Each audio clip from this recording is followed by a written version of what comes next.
If your only experience with soup consists of eating it off your dinner table, it might just be time for you to consider upgrading to get an instrument rating so that you can fly in the clouds like a pro. Hey guys, my name is Trent, and back in 2023, over a period of just 3 weeks, I earned my instrument rating, and since then it's been an absolute game changer for my flying. In today's video, I want to share with you what you need to do to earn an instrument rating as fast as possible for the least amount of cash without compromising safety. So if that sounds good to you, buckle up and let's get into it.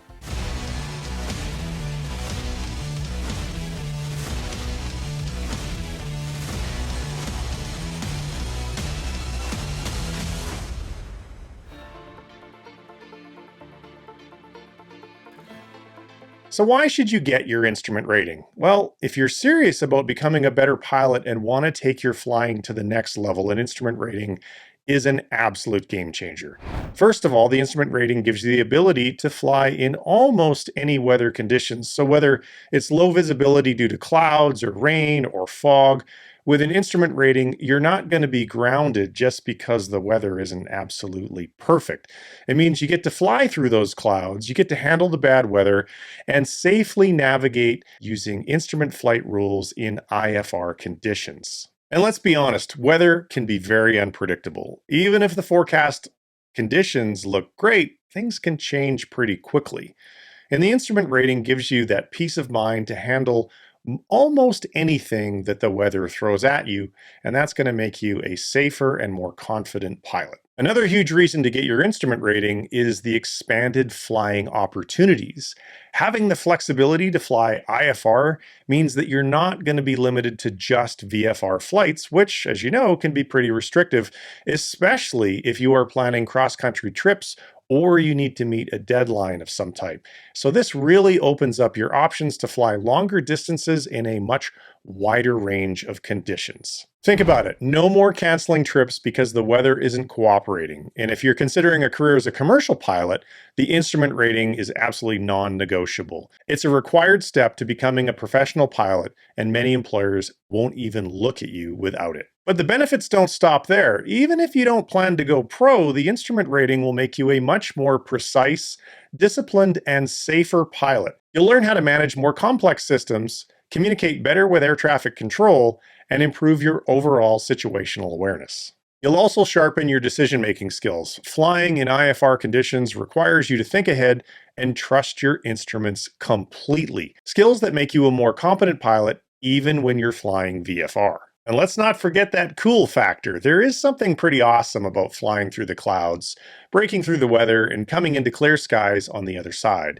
The instrument rating is not just a license to fly, it's a license to fly almost anywhere at almost any time. So in short, the instrument rating not only increases your safety and flying range, but it also makes you a much better and more confident pilot overall. Whether you're flying for fun or thinking about a career in aviation, this is one investment in your skills you will not regret. Next, I'm going to break down the exact steps and requirements you need to meet to get your instrument rating and how you can get it faster. So stick around because I'm also going to cover some common mistakes that you're definitely going to want to avoid. All right, so you're ready to take your flying to the next level, but what exactly do you need to do to earn an instrument rating? Well, let's dive into the requirements and eligibility to make sure that you're fully prepared before you even get started. First off, to start your instrument training, you do need to already hold a private pilot certificate. That is an absolute must.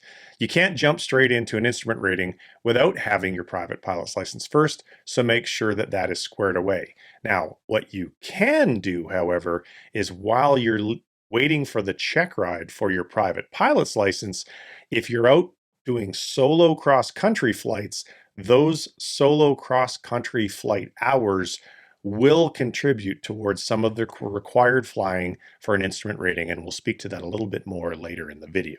Next up, the flight hour requirements. So you will need to log 50 hours of cross-country flight time as pilot in command, abbreviated as PIC. And that's a pretty big chunk. But the good news is most of these hours come from flying VFR. So if you're a new pilot, chances are you've already started building some of these hours. In fact, as I mentioned just previously, if you don't even have your private pilot certificate yet, any solo hours that you are flying should be cross-country so that those hours can contribute towards this 50 hours of required flying. All right, now the big one, the instrument flying hours. You're going to be required to log at least 40 hours of actual or simulated instrument time. And this is where things get interesting because you'll be flying without any ability to look out the window. You'll be relying purely on your instruments, and that's why this portion of the training is so incredibly crucial. Now, out of those 40 hours, 15 of them must be with a certified flight instructor who holds an instrument rating, or a CFII. And don't worry, you can actually use simulators for some of these hours. In fact, the FAA allows you to log up to 20 hours of simulator time towards your instrument rating, so long as it is an approved simulator. And that's a great way to cut down on costs and still meet the requirements. Another key requirement is cross-country flight experience in IFR. So you'll need to complete one cross-country flight that's at least 250 nautical miles with 3 different instrument approach types at 3 different airports. And this flight will really test your ability to navigate using instruments and communicate effectively with ATC along the way. On top of the flying, you'll also need to pass a written knowledge exam. This exam covers everything from IFR navigation, procedures, and regulations to meteorology and ATC communication. It's important to spend time studying for this because it's not just about passing the test, it's information you'll rely on during your flights. Now, if you'd like to get a little insight into how I studied for my own written exam, I've got another video that covers that in detail, and I'll place a link down in the description below. To help you study, there are plenty of resources like Gold Seal and other online courses that are tailored specifically for the instrument rating. I'll link some of my favorites down in the description below, and I will also put a link to where you can get a copy of my personal study notes that I created and used to help me pass the oral portion of my check ride. And finally, there's the medical certificate. To get your instrument rating, you need to have at least a 3rd class medical certificate. If you already have one from your private pilot certificate, you're good to go. Just make sure that it is still valid before you start your training. So to recap, you will need to be a private pilot. You'll need to log 50 hours of cross-country PIC, 40 hours of instrument time, pass the written knowledge exam, and have a valid medical certificate. Once you've got all of that, you'll be ready for the final step, and that's the check ride, and we'll be talking about that more later in this video. In the next section, we'll be discussing how you can get your instrument rating faster and more efficiently. Whether you're trying to streamline the process to save money, I've got some great tips coming up, so don't go away. All right, so now let's talk about something that everybody loves, getting your instrument rating faster. Whether you're looking to save time, money, or both, I'm going to break down some tips and some strategies to speed up the process without cutting any corners or compromising your safety. The first key to earning your instrument rating quickly is having a structured flight training plan. It's all about consistency. So if you can, aim to fly at least 2 or 3 times a week. Why? Because instrument flying is all about building muscle memory, and you need to keep your skills sharp. So the longer you go between lessons, the more time you're going to waste getting back up to speed between those lessons. So set up a regular flight schedule with your instructor. If you can commit to a set number of lessons each week and you can get them all scheduled well in advance, you'll move through the training much faster. My next tip is to use simulators to your advantage. The FAA allows you to log up to 20 hours of simulator time towards your instrument rating. Simulators are an excellent way to practice procedures like instrument approaches, holding patterns, and even emergency scenarios, all from the comfort of a ground-based setup. Sim time is often cheaper than flying in a real aircraft, and you can repeat tricky maneuvers as many times as you need without burning fuel or racking up flight time and costs. So if you have access to an FAA-approved simulator, take full advantage of it to save time and money while still building valuable skills. Now let's talk about fast track programs. There are some schools out there that offer accelerated instrument training programs that can get you a certificate in as little as 10 days. These programs are intense and they require a full-time commitment. But if you have the time and you have the budget to do it, this can be a fantastic way to knock out your instrument rating in a really short period of time. Just make sure that you do your homework on these programs. Look for schools with a great reputation and experienced CFII instructors to make sure that you're getting the quality training that you need. So another way to speed up the process is to pre-study as much as possible before each lesson. You can use apps like ForeFlight and Gold Seal to learn IFR procedures and review the basics of instrument flying before you get into the cockpit. If you can show up to each flight lesson with a strong understanding of what you're going to be practicing that day, you'll make way more progress in each lesson. I recommend setting aside 30 minutes a day to study IFR procedures, approaches, and ATC communication. Even if that's just reviewing charts or practicing ATC interactions with an app, this small habit can significantly cut down on the time it takes to get comfortable with instrument flying. One of my instructors, he gave me a tip for this, which I thought was pretty clever. He reads 10 pages of an FAA textbook every day after day without fail, and I recommend that you do the same. And here's another pro tip for you. Start listening to live ATC communications, and you can do that using an app called Live ATC. By getting used to the way that IFR clearances are given and how pilots respond, you're going to be building confidence in your own radio skills, and this is going to be especially helpful if you're nervous, like most pilots are, about talking to ATC. And trust me, in the beginning, I kind of sucked at this, and it gets a whole lot easier with time. So let's recap. You can speed up your instrument rating by flying regularly, using simulators, enrolling in an accelerated program, and pre-studying with apps like Live ATC. These steps will help you to cut down on training time while still mastering the skills that you need to be a safe and confident instrument pilot. But remember this, speed does not mean skipping important steps or compromising safety. It's all about being efficient. So stay consistent, use the right tools, and keep practicing. In the next section, we're going to talk about some of the common mistakes that pilots make when working towards their instrument rating and how you can avoid them. All right, now that we've covered some ways to save time, let's dive into the actual step-by-step process for earning your instrument rating. This is the roadmap of getting from where you are now to flying through the clouds like a pro. Step 1, choose the right instructor. This might seem obvious, but it's one of the most important steps. You want to find a certified flight instructor with an instrument rating, also known as a CFII.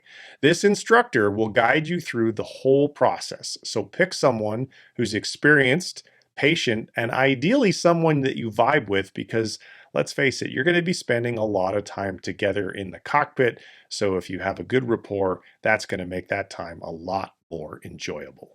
Step number 2 is ground school. Before you hit the skies, you're going to have to hit the books. Instrument flying requires a strong understanding of IFR rules, procedures, and weather patterns. And you're going to need to enroll in a ground school, which can be either in person or online. Personally, I recommend online ground school because it gives you a lot more flexibility and it's also a lot more affordable. Plus, you can learn at your own pace and fit it into your own schedule. Just make sure that it is FAA approved. The ground school that I recommend is called Gold Seal, and I'll put a registration link in the video description down below. During ground school, you'll learn about IFR charts, approach plates, navigation systems, and how to interpret weather reports. It is a lot of information, but don't worry, you don't need to memorize everything right away. It'll start to click when you apply it in the cockpit. Step number 3 is the actual instrument training flights. This, generally speaking, is the fun part, and you're going to be getting up in the air. You're going to start flying under actual or simulated instrument conditions, usually simulated. This means you'll be wearing a view limiting device, also known as foggles, or maybe, if you're lucky, flying in real IFR conditions where you can't rely on any visual reference outside the cockpit. My pro tip for you is find an instructor who will allow you to fly in actual IMC conditions every chance you get. or you can get rather, because that is the very best training possible. Your CFII will teach you how to rely solely on your instruments for navigation, altitude control, and making approaches. Trusting your instruments can feel strange at first, especially when your brain tells you that the plane is doing something that it's actually not doing. But with time and practice, you will get used to it. Step 4 is cross-country flights. So once you've mastered the basics of instrument flying, you'll need to complete an IFR cross-country flight. This is where the rubber really hits the road, or in this case, the clouds meet the propeller.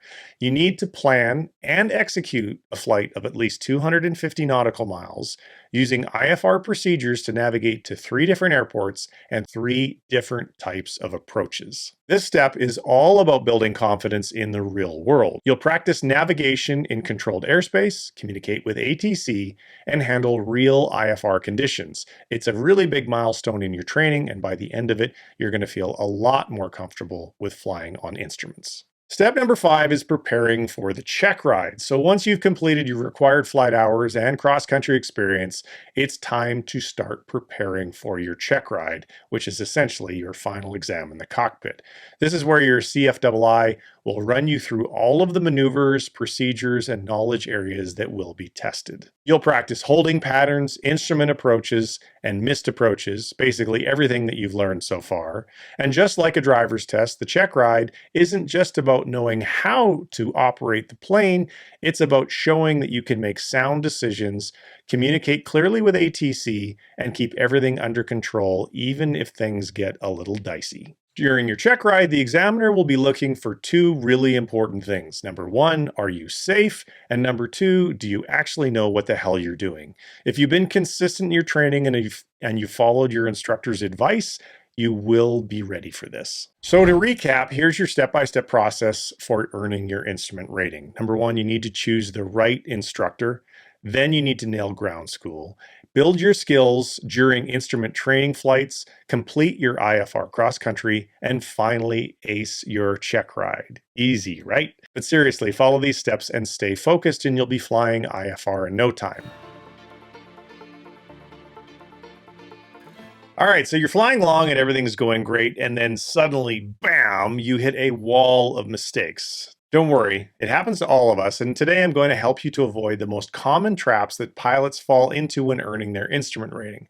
Trust me, I've made these mistakes, so I've been there, done that, and I bought the t-shirt. So let's start with mistake number 1, and that is not preparing enough for your written exam.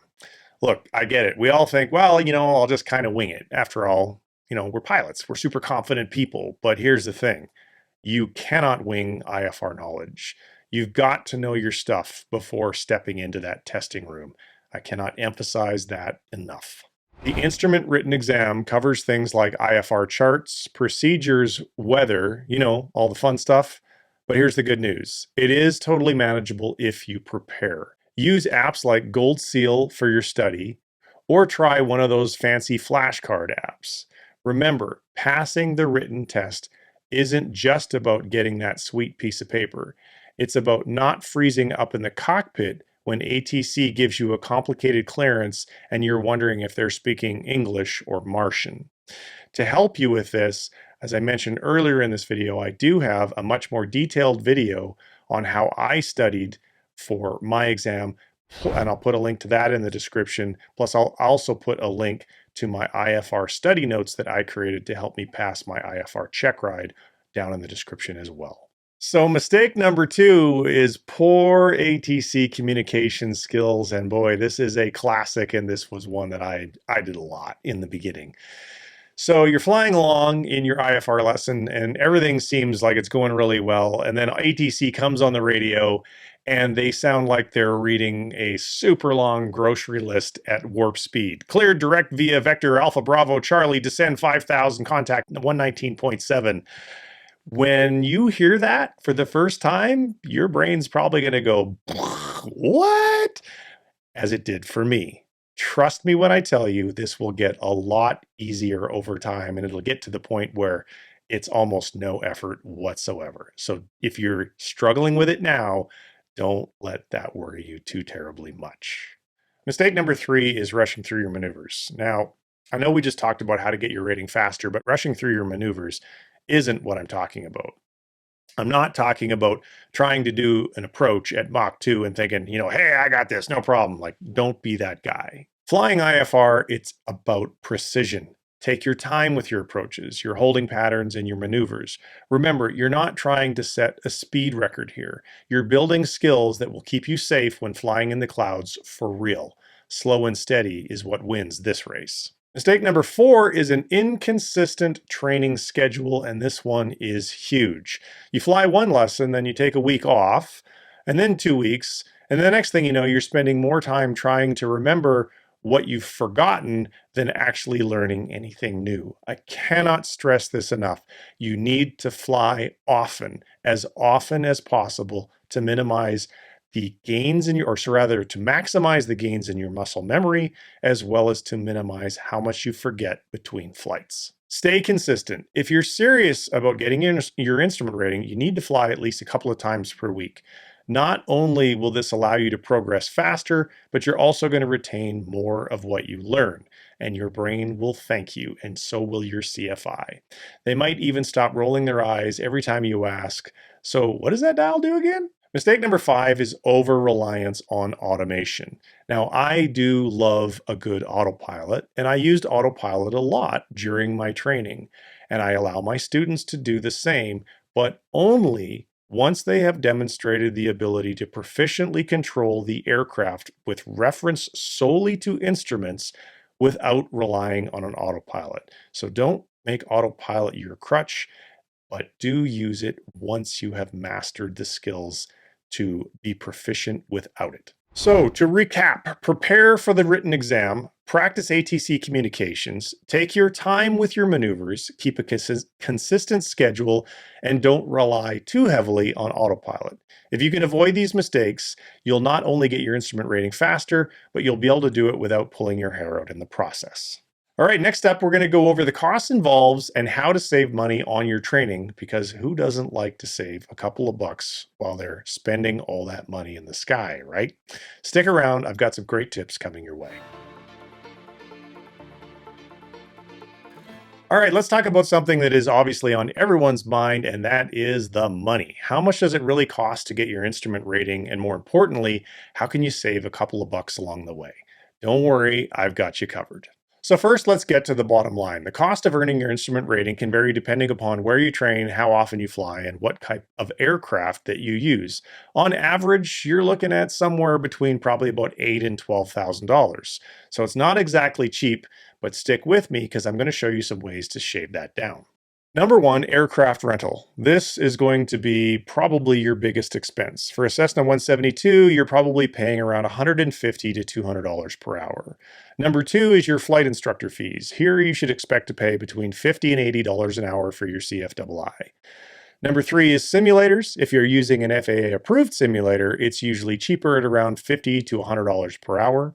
Number 4 is ground school and study materials. This can range from $300 to $500 depending upon whether you do an online course or in-person training. And number 5 is the exam fees. The written test costs about $150, and the practical test, which is called the check ride, will run you somewhere generally between about $800 and $1,200. Now, I know that all sounds like a lot, but let's not have you freak out too much here. Let's go over some ways to cut down some of those costs. So tip number 1 is train in the least expensive aircraft that you can get your hands on.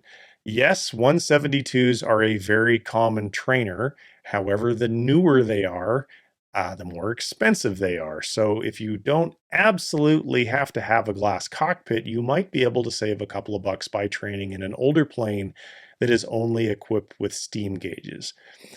An alternative is consider training in a light sport. The hourly operational costs of a light sport tend to be $20, $30, $40 an hour less than a 172. So if you happen to have a school near you that does have light sports that are IFR certified, definitely investigate that route. Tip number 2 is to maximize your simulator time. As I mentioned earlier in the video, the FAA allows you to log up to 20 hours in an approved simulator for your instrument rating. And sim time is generally a lot cheaper than flying a real airplane. Plus, they're really great for practicing approaches, holding patterns, and so forth.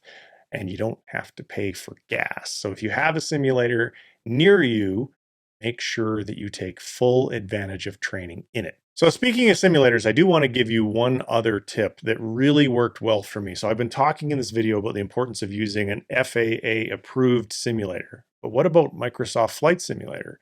While it's true that it's not an FAA approved simulator, flying in Microsoft Flight Simulator, if you are using charts and you're connecting it to your ForeFlight, it is essentially identical to flying in the real world. And what I used to do is I would use Microsoft Flight Simulator to pre-fly all the lessons that I was going to do in the cockpit that day. And then if I made any mistakes while I was in the cockpit that day, I would refly those lessons using Microsoft Flight Simulator. No, I was not able to log the time. No, it did not count towards the 20 hours of simulator time, but it did help me to save a whole lot of money in the cockpit by not having to fly more in the cockpit to become proficient than I otherwise would if I wasn't practicing those flight lessons using Microsoft Flight Simulator. Tip number 3 is to study your tail off and make sure that you pass your written exam on the first try. There's nothing worse than having to retake the test and pay for it again because you didn't prepare well enough the first time. Don't be that guy. So tip number 4 is to be a safety pilot. So if you know somebody who is also working on their instrument rating, you can actually save quite a bit of money by doing this. So how it works is this. If you are in the left seat under the foggles, you're able to log PIC time. And then your safety pilot, who must have at least a private pilot's license, is over there in the right seat looking out the window to make sure that you're not smashing into any traffic because you're still technically VFR. That person also gets to log PIC time. Therefore, the two of you are going to split the cost of those flights. So make sure that you take advantage of this because this is one of the biggest ways to save money on your way to achieving your instrument rating. So tip number 5 is simple. Fly as often as you can. Yes, you will spend more money in a shorter amount of time, but you will spend less money overall because the more often that you fly, the less information you're going to forget between flights. So I cannot stress that enough. If you're only flying once or twice a week, it's going to take you more hours overall versus if you're flying 4 or 5 days a week because you're simply going to forget less between your flights. So keep that momentum going, finish faster with less wasted money. So let's recap. Pick the least expensive aircraft you can get your hands on. Use simulators as much as possible. Study hard and practice the exams on the first time. Buddy up for some lessons. In other words, be somebody's safety pilot or have somebody be a safety pilot for you. And fly as often as possible so that you don't have to pay for what I like to call relearning. By following these tips, you will not only save money, but you'll get your instrument rating in the most efficient way possible. In the next section, we'll tackle some frequently asked questions. So stick around if you're looking for more answers about your instrument rating journey. All right, it's time to tackle some of the most frequently asked questions about earning your instrument rating.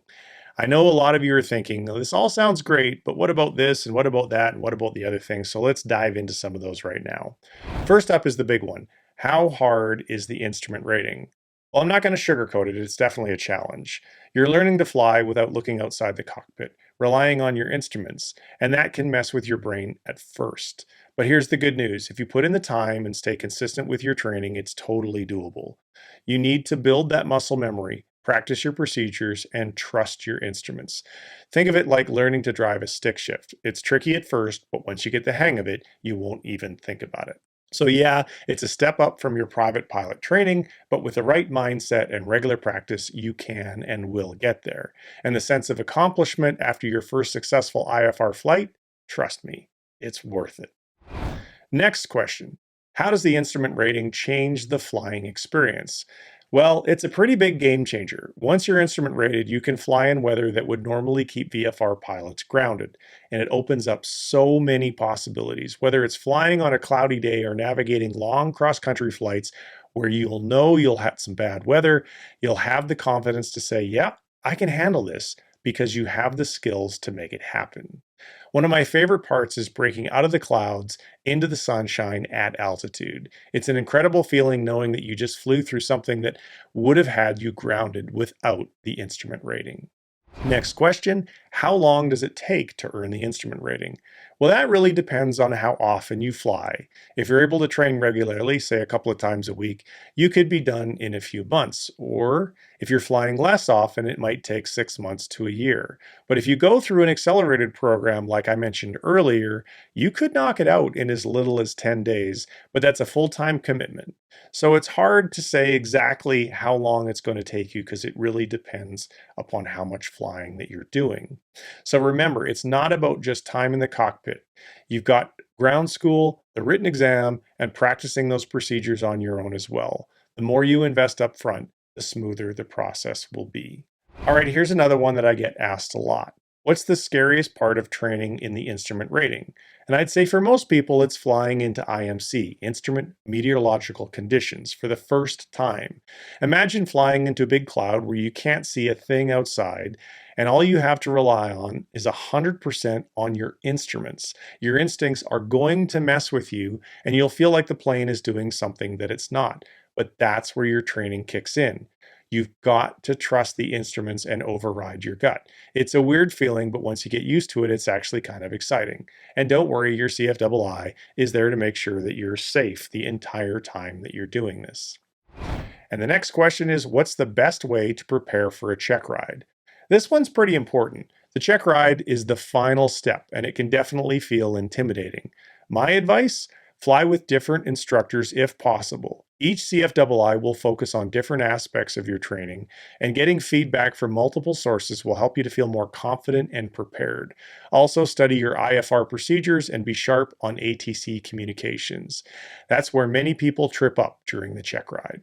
Your instructor will make sure that you're ready before the big day, and it's up to you to stay on top of your studying and practice. And don't forget to stay calm. It's not about being perfect. It's about showing that you're safe and capable as an instrument pilot. Well, that wraps up the FAQs. Hopefully that clears up some of the questions you might have had about earning your instrument rating. If you have more questions, please drop them in the comments below, and I'll be happy to answer them. In the meantime, don't forget to subscribe for more tips and advice on earning your ratings. All right, we've covered everything you need to know to earn your instrument rating, from the requirements to the step-by-step process to how to do it faster, avoid common mistakes, and even save some money along the way.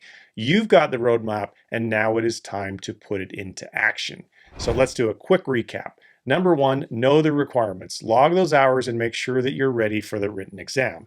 Number 2 is find the right CFII. This is your partner in crime, and choosing the right one can make or break your training. Number 3, fly consistently. Don't let big gaps between lessons slow you down. Number 4, use simulators, both approved and non-approved, as I described in this video.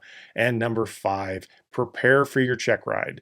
This is your final exam, so study up and fly with confidence. So what's next? Well, now it's your turn. If you're working on your instrument rating, let me know in the comments where you're at in your journey. If you have questions, please drop those down into the comments as well, and I'll do my best to help you out. If you found this video helpful, be sure to give it a thumbs up, because that really helps the channel to show it to more people. If this is one of your first videos that you've seen from me, consider subscribing to the channel. And if you'd like to receive email notifications of future videos, head on over to my website, www.flywithtrent.com, and you can become an email subscriber, as well as see all the other resources that I have available to you to help you with your aviation journey. Thank you very much for watching. It's been my pleasure. We'll see you in another video soon. Take care. Bye-bye.